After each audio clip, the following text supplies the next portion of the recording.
அக்கிரமன்ற வார்த்தை இங்கிலீஷில் இனிக்விட்டின்னு மொழிபெயர்த்திருக்கிறாங்க. எபிரேய மொழியிலிருந்து இது மொழிபெயர்க்கப்பட்டிருக்கிறது அக்கிரமம்னு. அக்கிரமங்கிறது என்ன? ஒருத்தன் செய்கிற பாவம், அவன் செய்கிற குற்றம்.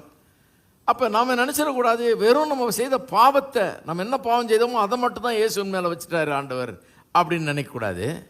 ஏன்னு சொன்னால் இந்த வசனம் வெறும் பாவத்தை குறிக்கவில்லை, அந்த பாவத்திற்குண்டான தண்டனை, அது மட்டும் இல்லை அந்த பாவம் ஏற்படுத்துகிற கடுமையான விளைவுகள், இதையெல்லாம் குறிக்கிறது. நம்ம எல்லாருடைய அக்கிரமத்தை என்னும் போது வெறும் நான் செய்த பாவத்தை அல்ல, அதன் தண்டனை, அது ஏற்படுத்துகிற கடுமையான விளைவுகள். எத்தனை பேருக்கு தெரியும் பாவம் கடுமையான விளைவுகளை ஏற்படுத்துகிறது என்று?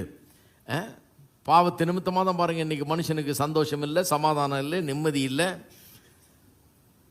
வெட்கம், பயம், குற்ற உணர்வு, வியாதி, கையிட்டு செய்கிற வேலையில் தோல்வி, குடும்ப வாழ்க்கையில், திருமண வாழ்க்கையில் பிரச்சனை, தோல்வி, சமாதானம் இல்லாத நிலை, தரித்திரம், உழைச்சி ஒன்றும் தேர மாட்டேங்குது, அந்த மாதிரி ஒரு நிலை.